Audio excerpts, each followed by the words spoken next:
Welcome back to the channel, everybody. I'm George. We're going to jump right into the action today. I was really excited because the part that I had ordered to fix the front I/O had come in, and I wanted to get it installed into the front I/O that came with the case. It's simply just a 3.5-inch bay add-on that has the audio ports I wanted, USB 3.0, and a USB-C plug.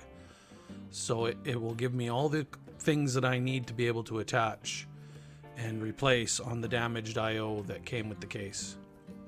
Of course, the first step is to take the old PCB out, and along with that I took the secondary PCB for the power switch and indicator lights out. Then we got quickly into marking out where I needed to cut the metal part of the I/O. At this stage, I'm taking my time and I'm being patient, especially with the metal, because once you cut it, it's really hard to add it back. I'm using a Dremel or a variable speed tool with cutting discs. These discs are specifically for metal. I tried cutting it at a bit too slow a speed at the start, so I had to crank it up a little bit to get it to cut smoothly. I'm a little bit shaky, and it didn't take me long to realize I was going to have to come back with a drum to clean it up with. The emery cloth drums ended up working really good, so you'll see those in a little bit. Patience and taking my time are the most important thing, and I'm really bad for, and you'll see it very soon, where I start moving forward with things and going a little bit too quick and not paying 100% attention to what I'm doing. As far as this part goes though, I was able to cut it out really good. I was able to tie it into holes that were already there in the metal bracket, so it was really easy to stay pretty much on track to where I needed to be. So here I am with the emery drums, and cleaning it up, getting rid of all the sharp edges and little chunks that were left behind.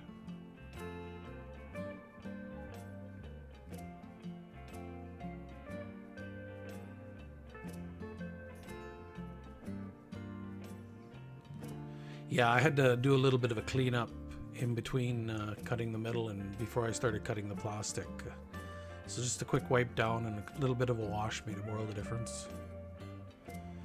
So there's the first test fit.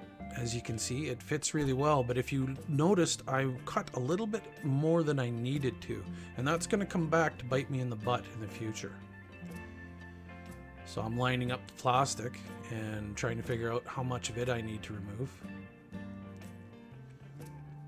Now I should have been paying more attention, and I should have marked it with the pencil while I was doing the test fit, because right here I'm cutting it more to fit the hole I made in the metal than I am with the actual add-on that I'm putting in. So here we go, starting with the plastic. Plastic, of course, was completely different than the metal to cut with. I'm using the same cutting wheel, and one of the things I noticed really quickly was that I needed to slow down the speed on the cutting head.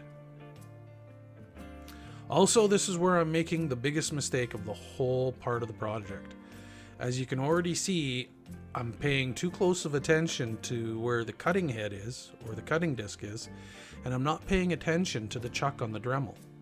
And I'm actually burning and leaving grooves on the edge of the I/O plastic. I absolutely didn't notice this until all of a sudden it was there and the damage was done.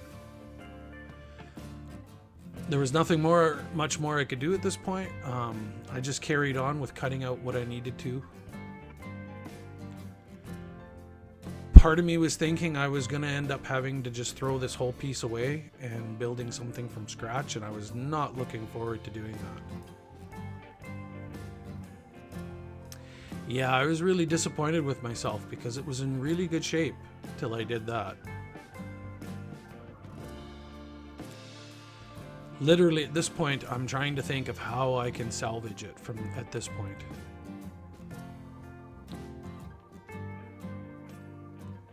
There's a really good look at my stupidity.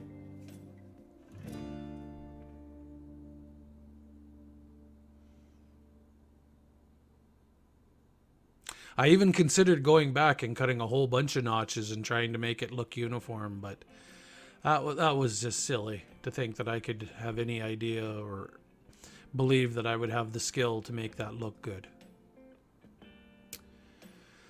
So it was right around this point, while I was considering how much filing I was going to have to do just to clean up the inside, that I came up with a possible solution to the problem that I had created.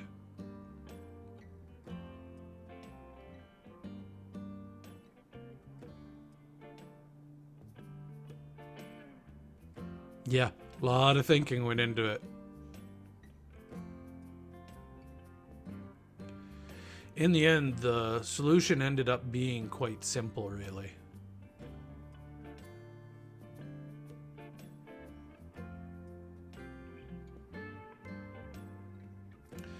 And there's the solution. I went out to the garage and got my belt sander.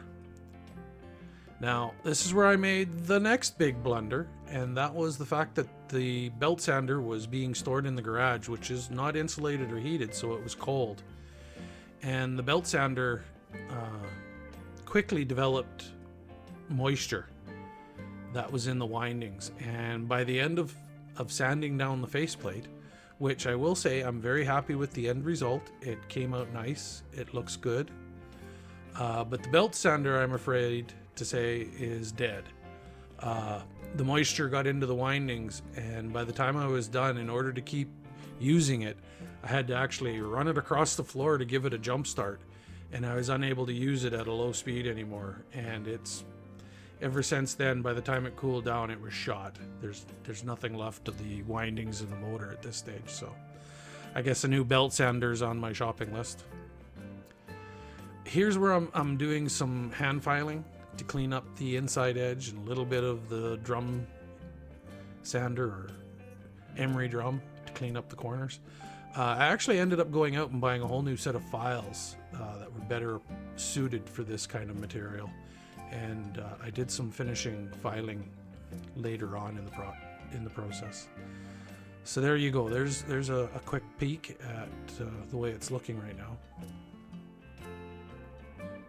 Now you can see on the left-hand side, I cut away just a little bit too much, and you can see just an ever so slight opening.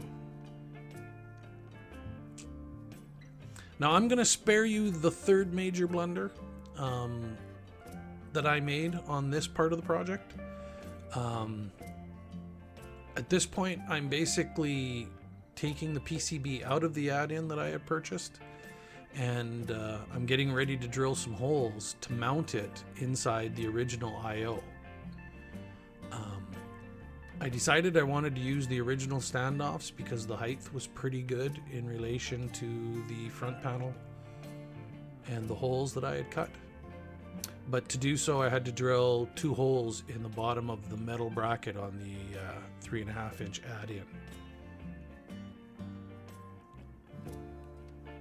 And basically the blunder that I made was I ended up in trying to fill that little gap that I had left by taking too much plastic. I ended up over drilling the holes, and the 3.5-inch actually fell down on the standoffs that you can see on the original I/O.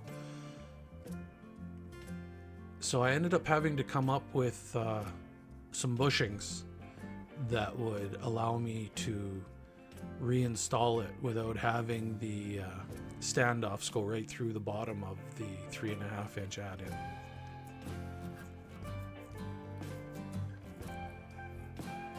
In the end, it worked out. I'm happy. I have a finished solution that looks good.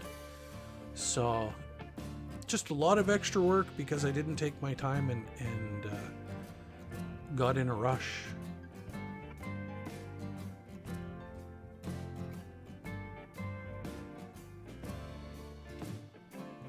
I was also worried that where I had sanded the edges, it would look really bad. But you'll get a look at it here shortly, where I'm hopefully you agree that the finished product is acceptable.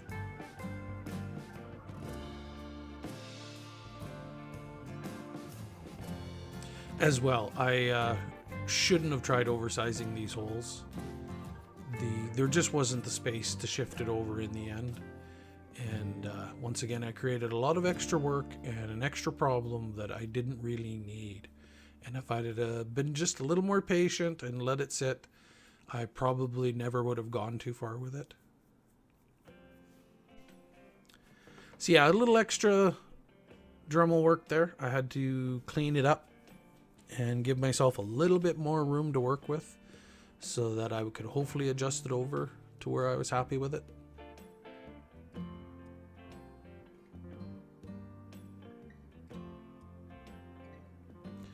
I'm glossing over it because I was embarrassed with the third mistake, but I have to just finally admit that it happened. Now, this is just a quick view of it near the end of this part of the project. I did come back, like I said, with another file set, and I cleaned up the hole that I cut out, and you'll get a better look at that when we present the rest of the case. Well, everybody, we're going to leave that there, and we'll proceed with the Cooler Master Stacker rebuild in the near future. Thank you very much for watching. Please give us a subscribe, give us a like if you liked it, give us a dislike if you didn't, and please leave a comment. There's nothing better to learn from than when other people are willing to share their thoughts. So with that being said, thank you very much, and we'll see you in the next video.